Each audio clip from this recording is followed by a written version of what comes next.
নবী গো, যদি আমি শহীদ হয়ে যাই আর আমার শাহাদাত যদি আল্লাহর দরবারে কবুল না হয়ে যায়, তাহলে আমাকে তো জাহান্নামে যেতে হবে।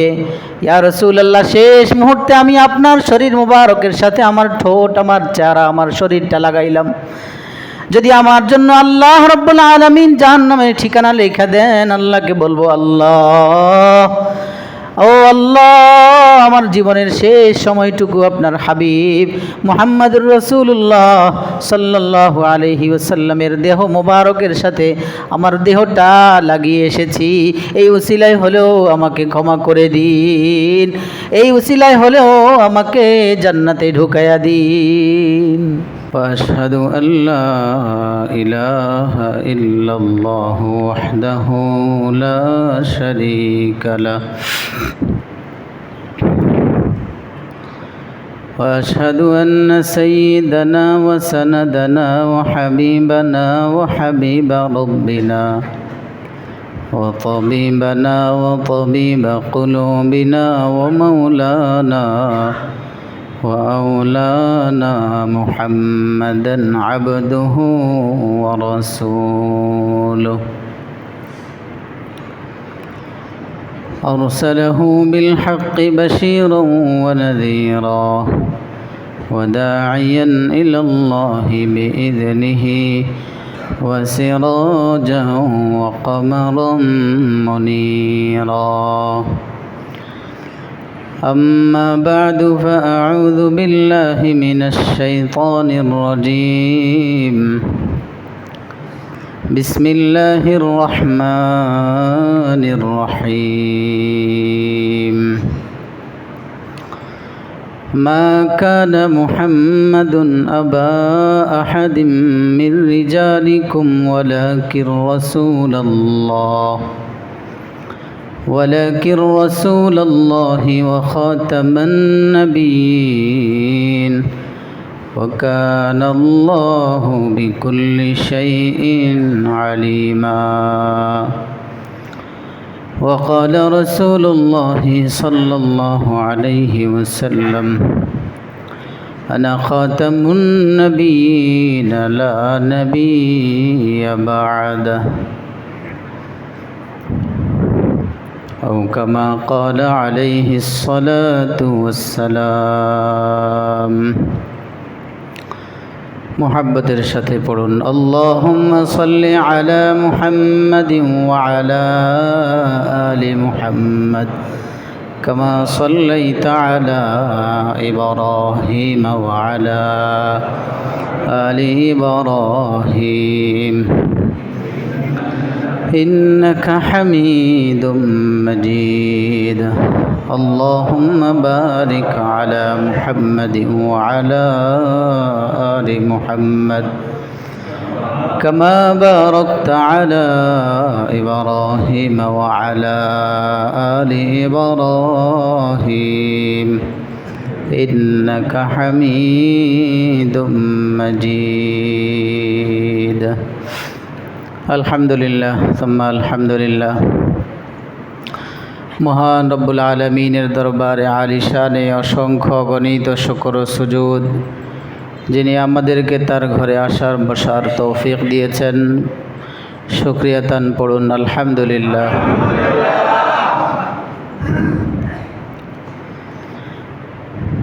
আরবের সমাজ সংশোধনে রাসূলুল্লাহ সাল্লাল্লাহু আলাইহি ওয়াসাল্লামের বহুদিকের ভূমিকা ছিল, অনেক ভূমিকা ছিল। গত জুমআয় অনেকগুলো সংক্ষেপে শুনিয়েছি, একটি বিস্তারিত শুনিয়েছি, তাওহীদ। রাসূল করিম সাল্লাল্লাহু আলাইহি ওয়াসাল্লাম আরবের সমাজ সংশোধনে আরেকটি গুরুত্বপূর্ণ ভূমিকা ছিল, তিনি সমাজের মধ্যে ইনসাফ প্রতিষ্ঠা করেছেন, ন্যায় বিচার প্রতিষ্ঠা করেছেন। ন্যায় বিচার প্রতিষ্ঠার মাধ্যমে আরবের মানুষের মধ্যে আল্লাহর রহমত ছিনিয়ে এনেছেন।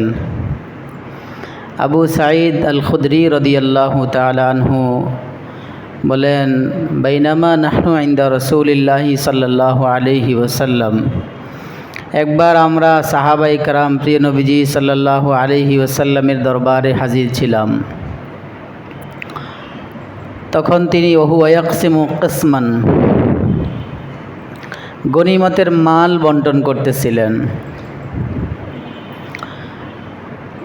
এই সময় যখন নবীজি সাল্লাল্লাহু আলাইহি ওয়াসাল্লাম গনিমতের মাল সাহাবাদের মধ্যে যুদ্ধলব্ধ সম্পদ বন্টন করছিলেন, তখন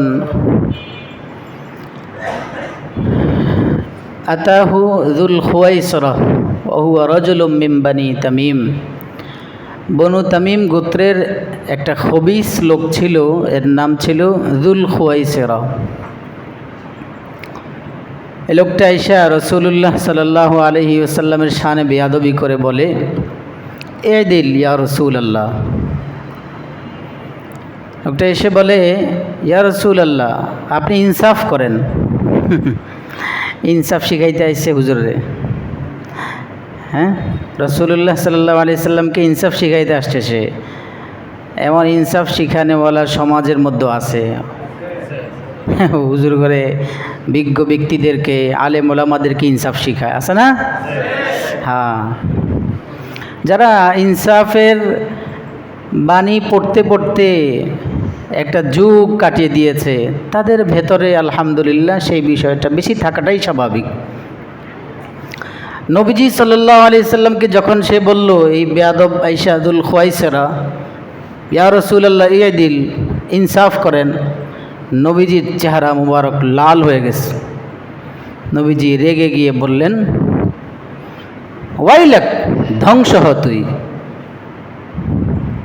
গরম হওয়ার কথা না? আরে যাকে আল্লাহ পাঠিয়েছেন ইনসাফ নিয়ে, আল্লাযী বাআসাহুল্লাহু বিল হাক্কি ওয়াল আদল, যার পৃথিবীতে আবির্ভাব হয়েছেই ইনসাফ প্রতিষ্ঠার জন্য, যিনি হক প্রতিষ্ঠার জন্য, ইনসাফ কায়েমের জন্য এসেছেন, তাকে এই যুল খুয়াইসরা নামক এই বেয়াদবটা বলে কি, ইদিল। নবীজি বললেন, ওয়াইলাকা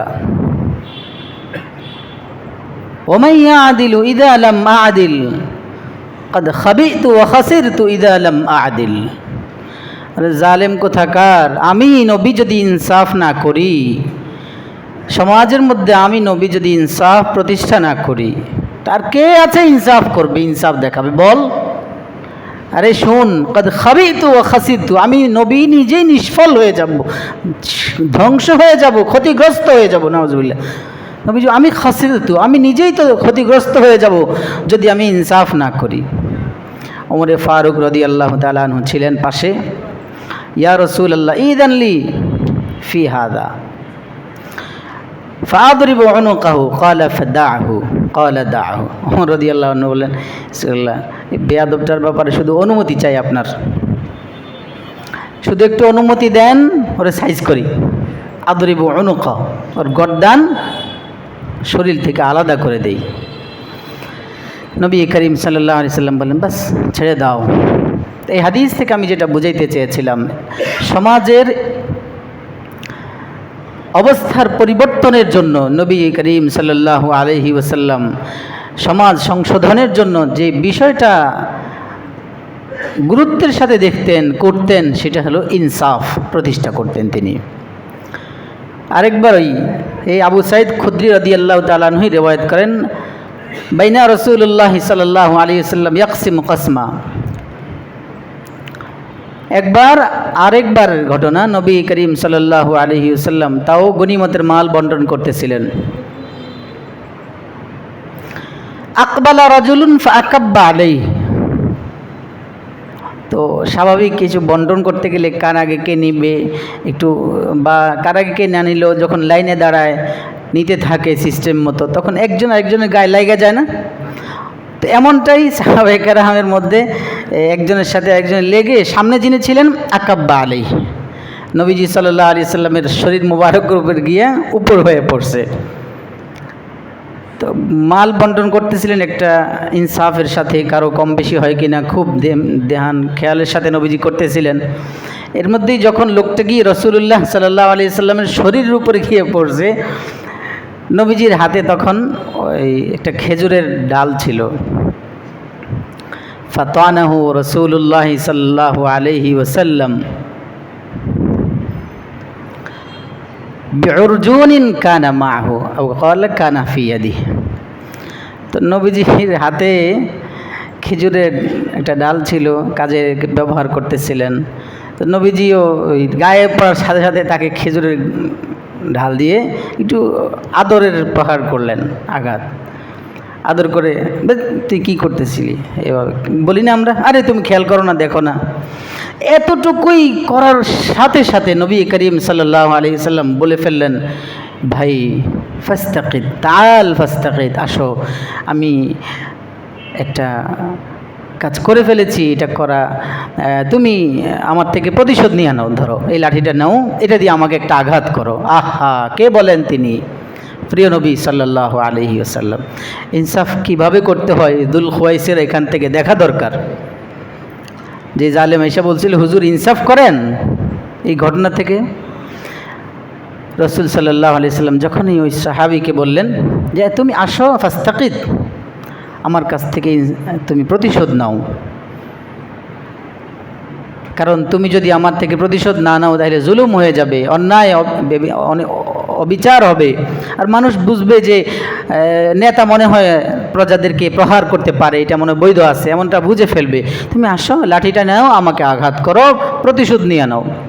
সাহাবী বললেন, কদ আফাউতু ইয়া রাসূলুল্লাহ, না ইয়া রাসূলুল্লাহ, আপনাকে আমি ক্ষমা করে দিয়েছি, এটা আপনি অনিচ্ছায় করেছেন, আমিও অনিচ্ছায় পড়েছি আপনার শরীর মুবারকে। সাথে সাথে রাসূলুল্লাহ সাল্লাল্লাহু আলাইহি সাল্লামকে সাহাবী ক্ষমা করে দিয়েছেন। এই ছিল ইনসাফ। সমাজের মানুষকে এক এক ঘটনা সামনে এনেছেন আল্লাহ রসুলের মাধ্যমে, আর শিখিয়েছেন যে সামান্য থেকে সামান্য বিষয়ের কারণে জুলুমে, ঝগড়ায়, বিবাদে জড়াইয়া যাইও না, ইনসাফ করো। রসুল ছিলেন সবচেয়ে বড় মুনসিফ, ইনসাফওয়ালা, আদেল। আল্লাহ যাকে ইনসাফওয়ালা বানিয়ে পৃথিবীতে পাঠিয়েছেন। বদরের যুদ্ধের দিন সাহাবীদের মধ্যে কাতার সোজা করতেছেন। বদরের যুদ্ধ, একটু পরেই যুদ্ধ শুরু হবে। নবীজি সাল্লাল্লাহু আলাইহি ওয়াসাল্লাম ইউআদ্দিলু আসহাবাহু ইয়াউমা বদরিন ওয়া কানা ফি ইয়াদিহি কিদহুন ইউআদ্দিলুল কওম।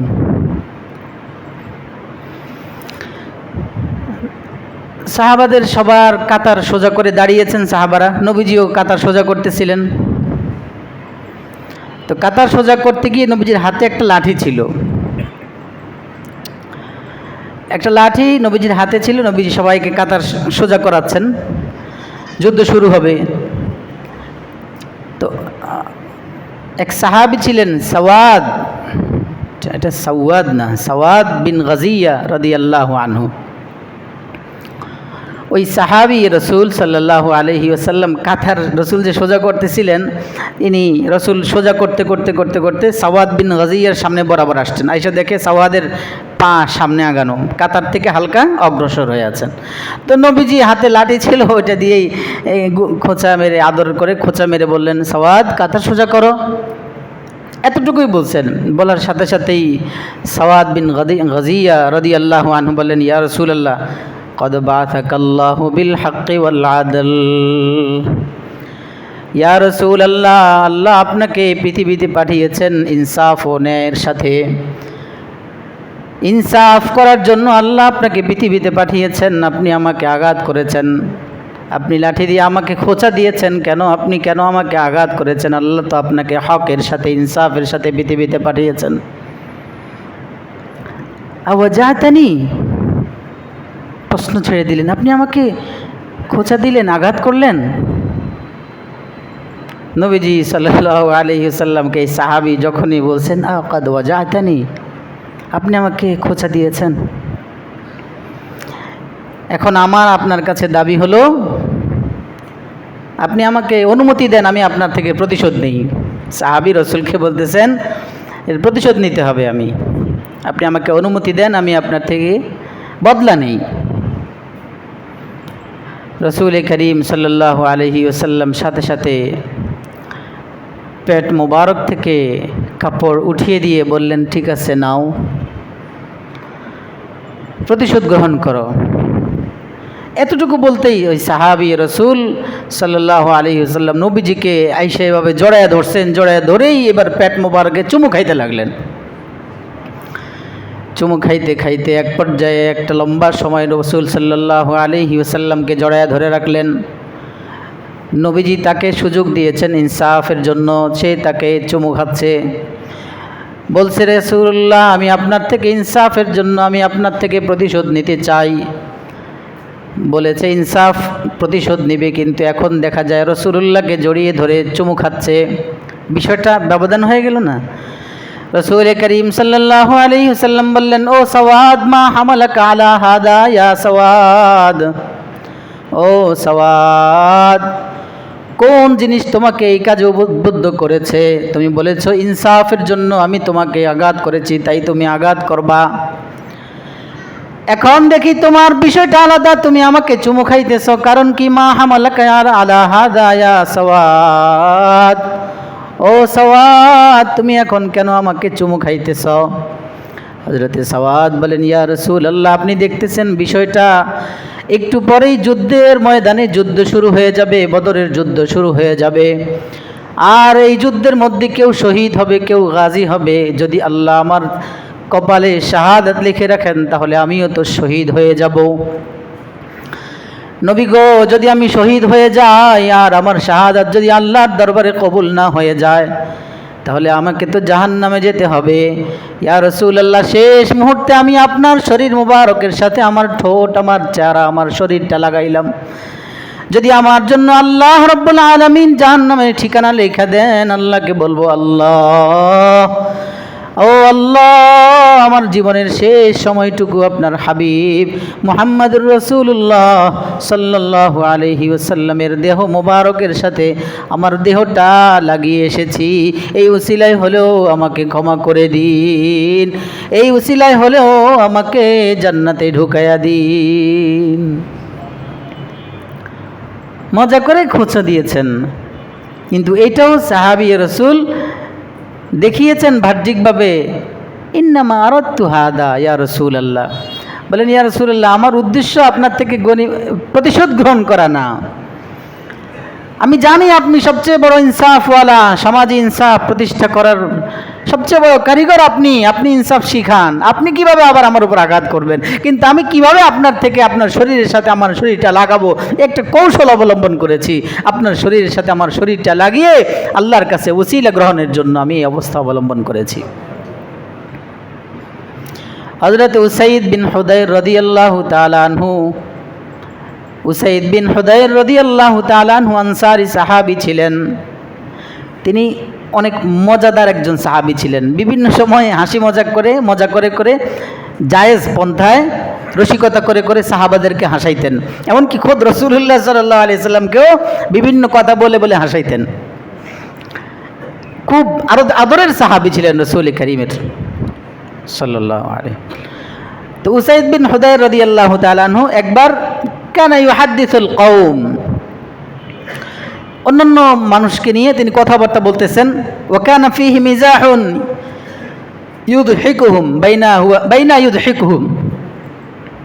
তো একবার তিনি এই লোকদের সামনে কথা বলতেছেন, কথা বলতেই যেহেতু হাসি মজাক খুব আনন্দের সুরতে করতেন, জায়েজ পন্থায়, ইসলাম জায়েজ পদ্ধতিতে রসিকতাকে কি করে? অনেক পছন্দ করে। রাসূল করিম সাল্লাল্লাহু আলাইহি সাল্লামের জীবনেও পাওয়া যায় রসিকতা করতেন। তো উসাইদ বিন হুদায়র এভাবে হাসাচ্ছেন লোকদেরকে। এর মধ্যেই রাসূলুল্লাহ সাল্লাল্লাহু আলাইহি সাল্লাম হাজির হলেন। নবীজির হাতে একটা খোঁচা লাঠি ছিল, ওইটা দিয়ে নবীজি তার পেটে, তো আনাহুন নবী সাল্লাল্লাহু আলাইহি সাল্লাম ফি খাসিরাতিহি, তার পেটে খোঁচা দিয়েছেন আদর করে। এবার উনিও এই সুযোগ গ্রহণ করলেন। ইয়া রাসূলুল্লাহ আপনি আমাকে খোঁচা দিয়েছেন আমার পেটে আপনি খোঁচা দিয়েছেন, আমি এখন আপনার থেকে প্রতিশোধ গ্রহণ করব, আপনি আমাকে প্রতিশোধ নেওয়ার সুযোগ করে দেন। নবীজি সাল্লাল্লাহু আলাইহি সাল্লাম বললেন, ঠিক আছে নাও, লাঠি নাও, আমার পেটে তুমি খোঁচা দাও। এবার সাহাবী রাসূলকে রাসূল অনুমতি দেওয়ার পর হযরত উসাইদ বিন হুদায়র রাদিয়াল্লাহু আনহু বলেন, ইয়া রাসূলুল্লাহ যখন আপনি আমাকে খোঁচা দিয়েছেন আমার পেটে, আমার শরীরে কোনো কাপড় ছিল না, কিন্তু আপনি এখন যে খোঁচা আমি যে বদলা নিতে সুযোগ দিয়েছেন, আপনার শরীর মুবারকে তো কাপড় আছে। ফারাফাহুন নবী সাল্লাল্লাহু আলাইহি ওয়াসাল্লাম ফারাফাআন নবী সাল্লাল্লাহু আলাইহি ওয়াসাল্লাম আন কামিসিহি। এবার নবীজি সাল্লাল্লাহু আলাইহি ওয়াসাল্লাম শরীর মুবারক থেকে জামাটা সরিয়ে বললেন, ঠিক আছে উসাইদ বিন হুদাইর, তুমি আমার শরীরে আঘাত করো, আমার পেটে আঘাত করে আমার থেকে প্রতিশোধ নাও। এই সাহাবীও একই কাণ্ড ঘটালেন, তিনিও ফাহতাদানাহু ফাজআলা ইউকাব্বিলু কাশহাহু রাসূলুল্লাহ সাল্লাল্লাহু আলাইহি ওয়াসাল্লাম। হযরত উসাইদ বিন হুদাইর রাদিয়াল্লাহু আনহু তিনিও রাসূলুল্লাহকে জড়িয়ে ধরলেন, আর জড়িয়ে ধরে চুম্বন করতে লাগলেন। চুম্বন করতে করতে, চুমু খেতে খেতে লম্বা সময় চুম্বন করলেন রাসূলের এক পাশে। এবার লম্বা সময় চুম্বন করার পর রাসূলুল্লাহ সাল্লাল্লাহু আলাইহি ওয়াসাল্লামকে ছেড়ে দিলেন।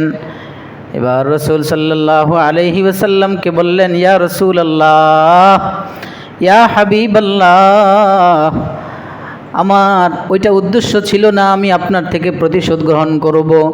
আমার উদ্দেশ্য এটাই ছিল যে আমি আপনার শরীর মোবারকে আমার দুইটা ঠোঁট দিয়ে একটু টাচ করব, একটু চুম্বন করব। এই সাহাবীর ঠোঁট এত দামি হয়েছে, আল্লাহ রসুলের শরীর মোবারকের সাথে তার ঠোঁট লাগার কারণে এই ঠোঁটটা আল্লাহর কাছে এত দামি, এত দামি। এই ঠোঁট দিয়ে যখন কোরআনে পাকের তিলাওয়াত করতেন উসাইদ বিন হুদাইর, আসমান থেকে ফেরেশতারা দলে দলে নেমে তার কোরআনে পাকের তিলাওয়াত শুনতেন। উসাইদ বিন হুদাইর রাদিয়াল্লাহু তাআলা আনহু একদিনের ঘটনা বর্ণনা করেন। তিনি বলেন, আমি একদিন আমার আস্তা বলে ঘোড়া বাঁধার জায়গায় আমি তেলাওয়াত করতেছিলাম। আমার ছেলে ইয়াহইয়া পাশে ঘুমিয়েছিল। আমি তেলাওয়াত করি আর ইজালাত ফারাসহু, আমার ঘোড়াটা লাফিয়ে উঠে। আমি দেখতে পেলাম কারণ কি, আমার ঘোড়া লাফায় কেন? তেলাওয়াত বন্ধ করলাম, বন্ধ করে চারদিকে তাকিয়ে দেখি কিছুই দেখা যায় না। আবার তেলাওয়াত শুরু করলাম, আবার আমার ঘোড়াটা লাফাইতে শুরু করলো, আবার তেলাওয়াত বন্ধ করলাম। এভাবে একে একে তিনবার আমি তেলাওয়াত করলাম, আর ঘোড়াটা আবার লাফিয়ে উঠলো। আমি তেলাওয়াত বন্ধ করলাম, ঘোড়াটা অবস্থান ঠিক হলো, শান্ত হলো। এরপর আমার চিন্তা আসলো, আরে আস্তা বলে তো ঘোড়ার পাশেই আমার ছেলে বসা আছে, ছেলে ছোঁয়া আছে। আমার ছেলেকে নেওয়ার জন্য, ছেলেকে যেন পদদলিত না করে ঘোড়া, এজন্য আমি আমার ছেলের পাশে গিয়ে বসলাম।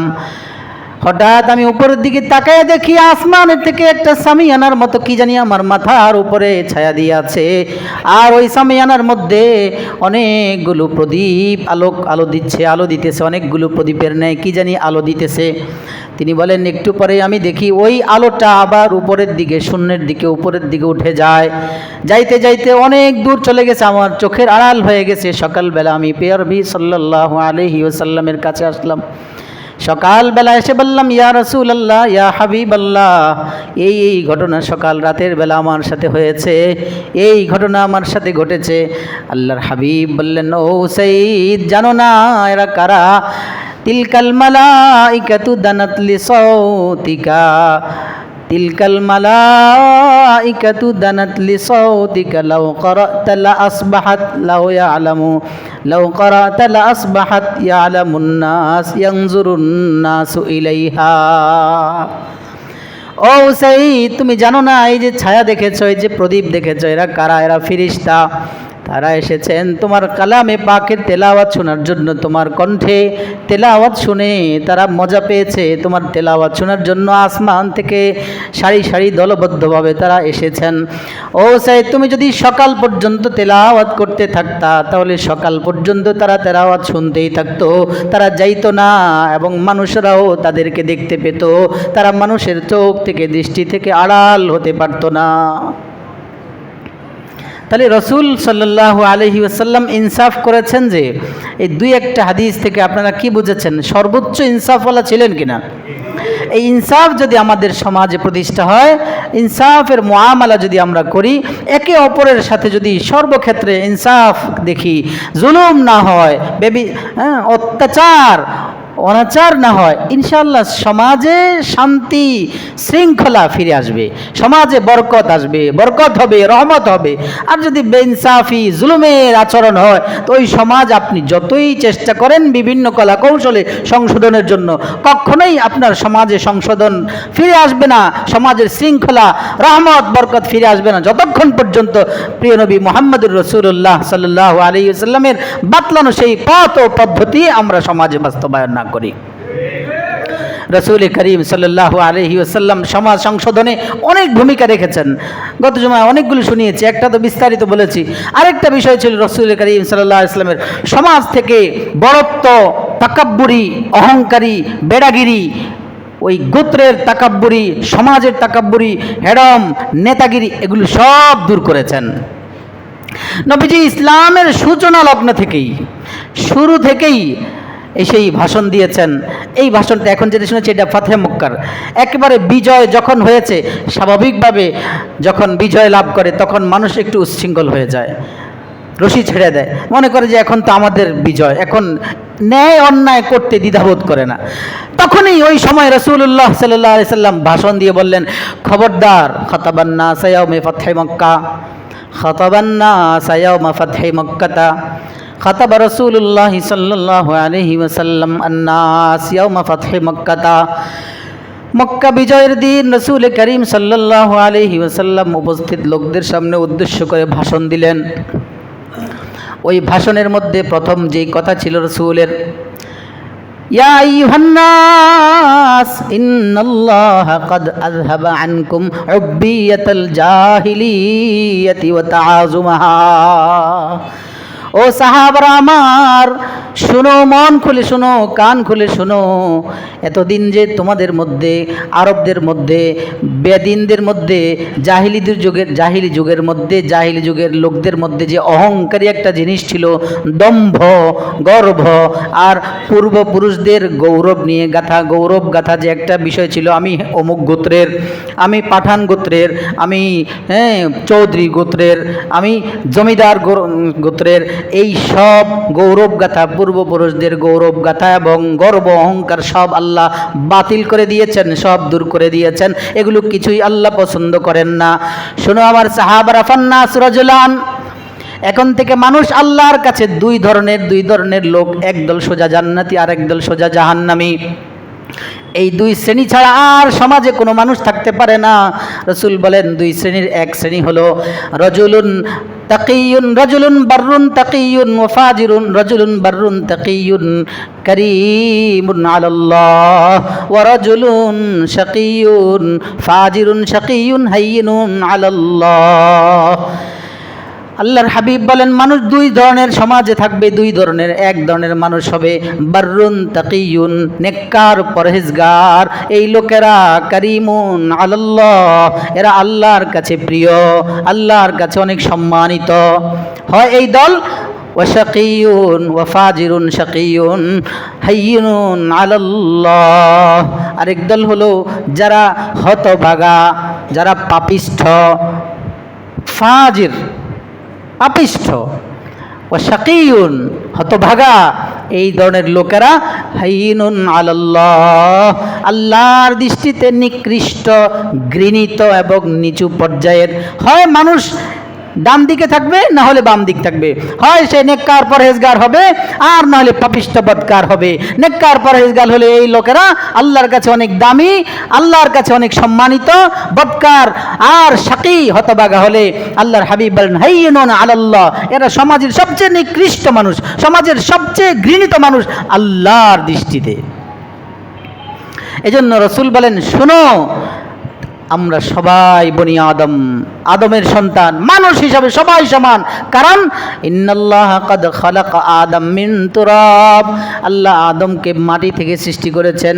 সৃষ্টির দৃষ্টিকোণ থেকে তোমরা সবাই মানুষ আর সবাই আদম সন্তান, এই জন্য সবাই সমান। তবে তোমাদের মধ্যে আল্লাহ রাব্বুল আলামিন কালামে পাকের মধ্যে হাদিসের শেষে আসছে, ইয়া আইয়ুহান নাসু ইন্না খালাকনাকুম মিন যাকারিন ওয়া উনসা ওয়া জাআলনাকুম শুউবান ওয়া কাবাইলা লিতাআরাফু। এই যে গোত্রের বিন্যাস, এরপরে বংশের বিন্যাস, বিভিন্ন গোত্রে আল্লাহ কেন আমাদেরকে ভাগ করেছেন? আল্লাহ বলেন একটা লোকের নাম মিজান, একাধিক লোক আছে তাৎখানা এলাকায়, একাধিক লোক, নাম হলো মিজান। এখন মিজান চিনবা কিভাবে? তা আল্লাহ বলেন ইন্না খলাকনাকুম মিন যাকারিন ওয়া উনসা, ও মানুষেরা আমি তোমাদেরকে একজন পুরুষ একজন নারী থেকে সৃষ্টি করেছি।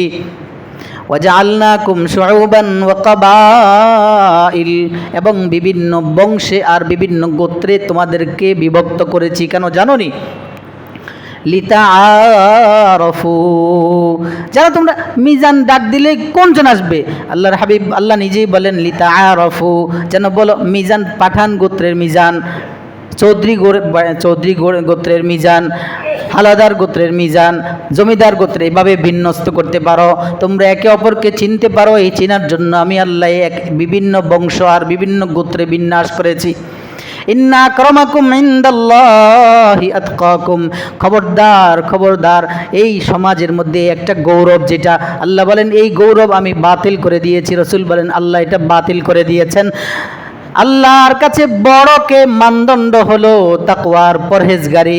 ইন্না আকরামাকুম ইনদাল্লাহি আতকাকুম, সমাজের মধ্যে তোমাদের মধ্যে সবচেয়ে পরহেজগার যে, সে আল্লাহর দৃষ্টিতে সবচেয়ে বড় দামি, সেই হলো সবচেয়ে বড় ব্যক্তি। এবার সে যদি রিক্সাওয়ালাও হয়, ভ্যান চালকও হয়, ওই ব্যক্তি আল্লাহর কাছে সবচেয়ে বড় মূল্যায়নকারী, ওই ব্যক্তির দাম আল্লাহর কাছে সবচেয়ে বেশি।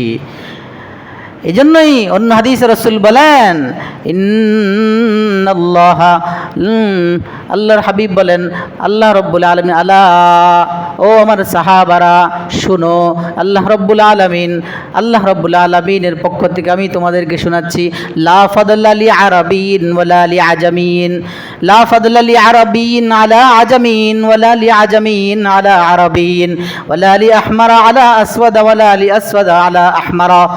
শোনো আমার সাহাবারা, আরবদের, আরব হওয়ার কারণে আমি আরবি, এই জন্য তোমরা আরবি হওয়ার কারণে তোমাদের সম্মান বেশি আজমিদের উপরে। খবরদার এমন না, তোমার চেহারা লাল তার চেহারা কালো, তোমার চামড়া লাল তার চেহারা চার চামড়া কালো, তাই বলে তুমি লালওয়ালা কালোওয়ালার উপরে অনেক সম্মানী না। মানদণ্ড একজন আরেকজনের উপরে বড় সম্মানিত হওয়ার জন্য মানদণ্ড হলো ইল্লা বিত্তাকওয়া, যার মধ্যে পরহেজগারি যত বেশি, যার মধ্যে তাকওয়া যত বেশি, সে আল্লাহর দৃষ্টিতে, আমি রাসূলের দৃষ্টিতে, আল্লাহর দৃষ্টিতে সবচেয়ে বড় দামি, সবচেয়ে বড় সম্মানিত। ইন্না আকরামাকুম ইনদাল্লাহি আতকাকুম, একজন মনিব আরেকজন গোলাম, দুইজনেই মানুষ, মানুষ হওয়ার দৃষ্টিকোণ থেকে দুজনেই সমান, দুজনেই বনি আদম, আদমের সন্তান, দুজনেই মানুষ, মানুষ হওয়ার দৃষ্টিকোণ থেকে কেউ কারো উপর গোলামি, কেউ কারো উপর সম্মান দেখাইতে পারবে না। আল্লাহ রাসূল হাবিব এই হাদিসের মধ্যেই বলে দিয়েছেন, লা ফাদলা লি আরাবিয়িন ওয়ালা লি আজামিয়িন ওয়ালা লি আহমারা আলা আহমারা ওয়ালা লি আহমারা আলা আসওয়াদা ওয়ালা লি আসওয়াদা আলা আহমারা। এমনি ভাবে গোলামের জন্য কোনো ফজিলত নাই মনিবের উপর, কারণ দুইজনই মানুষ, মানুষ হওয়ার দৃষ্টিকোণ থেকে দুজনেই সমান।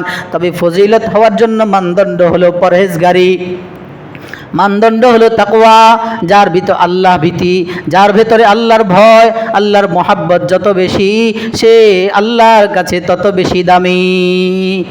এজন্যই সাহাবায়ে কেরাম রাসূলুল্লাহ সাল্লাল্লাহু আলাইহি সাল্লাম থেকে যখন শুনেছেন যে গোলাম হইলেই সে ছোট, মনিব হইলেই সে বড়, এটা ভুল ধারণা, তখন থেকে সাহাবাদের মধ্যে গোলাম আর মনিব চিনা যাইতো না, গোলাম আর মনিব চেনা যেত না।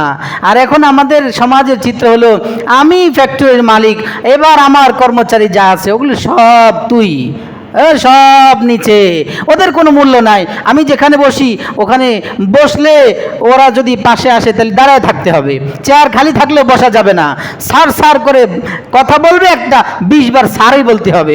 এই কুপ্রথা, এই নিজের খামখেয়ালি মন গড়া মতবাদ, এগুলো রাসূল সাল্লাল্লাহু আলাইহি ওয়াসাল্লাম সমর্থন করেন নাই, বরং সবাই সমান। আপনার অধীনস্থ সে কাজ করে, হ্যাঁ কাজ করে, আপনি তার মোহতাজ, সে না হলে কাজটা কারে দিয়ে করাতেন? সেও আপনার মহতাজ। আল্লাহ পাক আপনার উসিলে তার রিজিকের সুব্যবস্থা করেছেন। দুজনের কাছেই মুখাপেক্ষি। এমন না যে আপনি মালিক হয়ে গেছেন দেখে ক্রেডিট আপনি নেবেন না, সেও তো ক্রেডিট নিতে পারে। আমি না কাজ করলে তোমার মেতরগিরি করবে কে? এটা আল্লাহই আসমান থেকে বা ভিন্নস্ত করেছেন। না হলে আজকে সমাজের মানুষ যখন সব সমান হয়ে যেত, কে কার কথা শুনতো? কেউ তো কার কথা শুনতো না, সবাই কোটিপতি, কে কারে দিয়ে কাজ করাবেন? হ্যাঁ, সাহাবী রাসূল হযরতে আবু যর গিফারী রাদিয়াল্লাহু আনহু একজন জলিল কদর সাহাবী ছিলেন, রাসূলের খুব বুজুর্গ সাহাবী ছিলেন। মারুর বিন সুয়াইদ রাহিমাহুল্লাহ তাআলা বিখ্যাত তাবেঈ। উনি বলেন, একবার মদিনার রাবাজা নামক একটা জায়গা, ওই জায়গার পাশ দিয়ে আমরা হেঁটে যাচ্ছিলাম। হযরতে আবু যর গিফারীর পাশ দিয়ে মারানা আবি যাররিন বির রাবাজা, পাশ দিয়ে যাওয়ার সময় দেখি আবু যর গিফারীর গায়ে যেই জামা, সেম তার গোলামের গায়েও একই রকমের জামা। এবার মারুর বিন সুয়াইদ রাহিমাহুল্লাহ তাআলা বললেন, আবু যর গিফারী, হে রাসূলের প্রিয় সাহাবী, আপনার শরীরের যেই জামাটা আপনার গোলামের গায়েও সেম জামা, তা আপনি যদি গোলামের থেকে ওইটা নিয়ে সেট মিলে পরেন, আপনাকে দেখতে অনেক সুন্দর দেখা যাবে, দেখতে অনেক সুন্দর লাগবে। বলেন, আবু যর গিফারী বলেন, হ্যাঁ কথা ঠিক। তাকে একটা কিনে দিলে, সে একটা পড়লো, তাই তো হলো। হ্যাঁ, কিন্তু এই গোলাম, ওর মা একজন অনারবী ছিলেন। তো আমরা তো রসুলের আবির্ভাবের পূর্বে জাহিলি যুগে ছিলাম, আমরা রসুলের সংস্পর্শ পেয়ে এখন সাহাবী হয়েছি। অনারবী এই মহিলার, এই গোলামের মা ছিল অনারবী। আমি একদিন তার মা সম্পর্কে তাকে একটা বাক্য তুলে দিচ্ছি, একটা বাক্য, কঠোর বাক্য তার ব্যাপারে আমি উচ্চারণ করেছি। এই গোলাম সাথে সাথে আমাকে কিছু না বলে সোজা দরবারে নববীতে গিয়ে হাজির হয়েছে। নবীর দরবারে গিয়ে হাজির হয়ে নবীজিকে বললেন, ইয়া রাসূলুল্লাহ, এই কাজ সে আমার সাথে করেছে। আল্লাহ রসুল আবু যর গিফারীকে ডাকলেন, ডেকে বললেন, আবু যর, ইন্নাকা ইমরুন ফিকা জাহিলিয়া, তুমি এমন একজন ব্যক্তি যে তোমার মধ্যে এখনো জাহিলি যুগের স্বভাব চরিত্র এখনো বিদ্যমান। শোনো, হুম ইখওয়ানুকুম জাআলাহুমুল্লাহু তাহতা আইদিকুম, এদেরকে দেখতেছো গোলাম, আর তুমি নিজেরে দেখতেছো মনিব, তুমি মালিক, ওরে দেখতেছো কর্মচারী। এটা করছেন কে? আল্লাহ। যদি তোমাকে ওখানে রাখতেন, তুমি গোলাম হইতা, আর ওরে মনিব বানাইতো, এটাও তো পারতেন না আল্লাহ? কথা বলেন, পারতেন কি পারতেন না? ওই ক্ষমতা আল্লাহর আছে না নাই? হ্যাঁ, এই জন্য ক্ষমতাওয়ালারা, মালিকরা, আপনারা একটু সচেতন থাকবেন। নেয়ামত পায়া নেয়ামতের নাশুকরি যেন না হয়। আপনার ভাষায় যেন আপনার অধীনস্থ চাই সে আপনার বাসার কেয়ারটেকার হোক। হয়েছে তো কি হয়েছে? আপনিও তো একদিন যদি আল্লাহ বানাইতেন এইভাবে কেয়ারটেকারের জায়গায় বসতে হইতো। এখন তো আপনাকে 6 তলা 5 তলার মালিক বানাইছেন আল্লাহ। আপনাকে যদি ওই কেয়ারটেকারের জায়গায় বসাইতেন, কি করতেন আপনি? যেন শুকরগুজার হওয়া উচিত ছিল। তার সাথে মুখ চোখ রাঙ্গিয়ে কথা বলা ঠিক না, তার সাথে দুরাচরণ করা ঠিক না। একজন সাহাবী ছিলেন রাসূলের, হযরত আবু মাসউদ আল বাদারি রাদিয়াল্লাহু আনহু। উনি একবার ওনার গোলামকে প্রহার করতেছিলেন, গোলামকে মারতেছিলেন। রাসূল পিছন থেকে দেখছেন, দূর থেকে দেখছেন। দূর থেকে দেখে বলেন, এ হলাম আবু মাসউদ, এ আবু মাসউদ, সাবধান, মারবা না। উনি বলেন, লাম আফহামিস সাউত মিনাল গাদাব, এত বেশি রাগ ছিল আমার। আবু মাসউদ আল বাদারি রাদিয়াল্লাহু আনহু বলেন, আমার রাগের কারণে কে কি বলতেছে আমি সেটা শুনি নাই। বলতে বলতে আবার বলছেন, আস্তে আস্তে একবার আমার কাছে এসে আবার বলেন, এ লাম আবু মাসউদ, আবু মাসউদ সাবধান, মারবা না, প্রহার করবা না। তখন তিনি বলেন, আমি তাকে দেখি, তিনি আর কেউ নন, প্রিয় নবী মুহাম্মদুর রাসূলুল্লাহ, আমার প্রিয় হাবিব। তিনি আমার পাশে দাঁড়ায় বলতেছেন, সাবধান আবু মাসউদ, মারবা না। কারণ কি? ইয়া রাসূলুল্লাহ, কেন মারবা না? ও তো অন্যায় করেছে। তা আমি বললাম। এবার আল্লাহর হাবিব বলেন, কত বড় কথা বলেছেন। ইলাম আবা মাসউদ, ইলাম আবা মাসউদ, আন্নাল্লাহ আকদারু আলাইকা মিনকা আলা হাযাল গোলাম। এই কথাটা মনে রাখলে কোনো ব্যক্তি তার অধীনস্থের উপর জুলুম করবে না। আপনি স্বামী তাই বলে আপনার বিবির উপর জুলুম করবেন? আপনি বাবা তাই বলে সন্তানের উপর জুলুম করবেন? আরে এটার জুলুমের বিচারও তো হবে। সন্তান হিসেবে তাকে আপনি অন্যায়ভাবে প্রহার করবেন, এটাও জুলুমের অন্তর্ভুক্ত। তো জানেন না এটা? এখন একে বলে কি নতুন কথা শুনাইতেছি দি, পাই টু পাই হিসাব হবে। সন্তানের অর্জিত টাকা আপনি বিদেশ থেকে পাঠাইলো আর দেশ থেকে অর্জন করে আপনাকে পৌঁছাইলো, আপনি সেটার কোন জায়গায় কোন ক্ষেত্রে খরচ করলেন আর বন্টনের সময় সন্তানের জন্য কি করলেন না করলেন, এই সব কিছু ইনসাফের সাথে না করলে সেখানেও দাঁড়াইতে হবে। আরে ভাই বহু বিষয় আছে।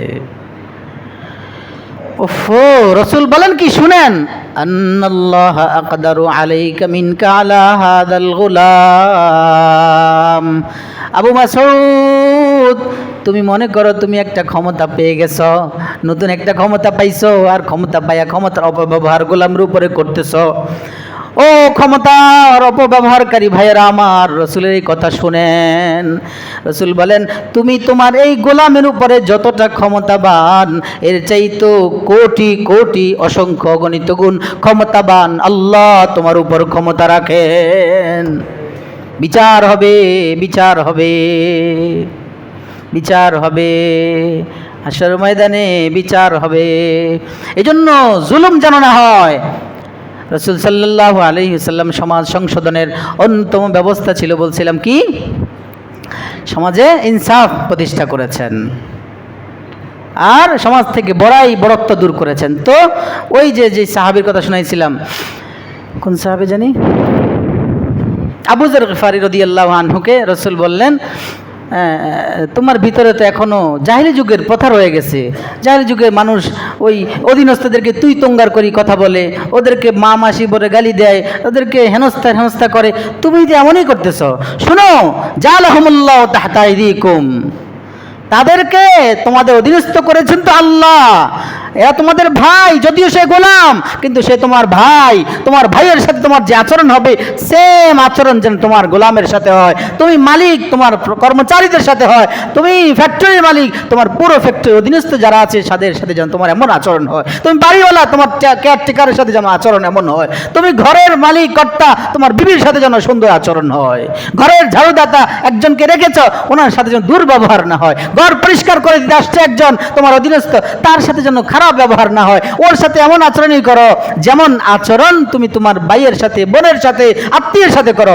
আরো কি বলেন রাসূল, আমরা তো মনে করি নিজে যেটা খাই ওইটা খাই, আর না খাইতে পারলে বাকি অটুক ওইটা দিয়ে দে সকিনারে, সকিনা কাজের বিবি না, বাস ওইটা ওরে দিয়ে দে। বাচ্চা খাইছে, অর্ধেক খাইছে, অর্ধেক খাইতে পারে না, মাইকা রাখছে, আচ্ছা এটা কটা মিলে দিয়ে দে। কিন্তু রাসূল কি বলেন, জালাহুমুল্লাহু তাহতা আইদিকুম। সমাজে এগুলি সংশোধন হলে সমাজ এমনি শোনায় সোহাগা, সমাজ রহমতের সমাজ হবে। আর কি বলেন, হবে না? হ্যাঁ, এগুলো শিখেন, শুধু কান সুখ করে চলে গেলেন শেষ। রাসূল এরপরে কি বলেন, এরা তোমাদের ভাই, ভাইয়ের আচরণ করবা ভাইয়ের সাথে। ওয়াতইমুহুম মিম্মা তাকুলুন, তোমরা যা খাও ওদেরকে তাই খাওয়াবা। ওয়ালবিসুহুম মিম্মা তালবাসুন, যা পরো তোমার অধীনস্থ গোলামকে তাই পরাবা। ওয়ালা তুকাল্লিফুহুম মা ইয়াগলিবুহুম, ওদেরকে সাধ্যের বাহিরে কাজ চাপায়া দিও না। 1 ঘন্টায় ডেলিভারি করতে পারো, 5 পিস দেয়া দেয় 20 পিস। ওয়ালা তুকাল্লিফুহুম মা ইয়াগলিবুহুম, যদি কইরাই ফেলো কোনো কারণে, তাহলে রাসূল বলেন ফাআইনুহুম, তাহলে তাদের সাথে তোমরাও সহযোগিতা করো। এজন্য প্রিয় ভাই, রাসূলের এই হাদিসগুলো থেকে আমরা শুনলাম যা, সেটা হলো রাসূল সাল্লাল্লাহু আলাইহি ওয়াসাল্লাম ছিলেন এই পৃথিবীর বুকে শ্রেষ্ঠ মানুষ। শ্রেষ্ঠ মানবের নাম কি বলেন? মুহাম্মাদুর রাসূলুল্লাহ সাল্লাল্লাহু আলাইহি ওয়াসাল্লাম। তিনি আমাদের আকা, তিনি আমাদের সাইয়্যিদ, তিনি সর্বশেষ নবী, সর্বশ্রেষ্ঠ নবী। তারপর আর কোন নবী আসবে?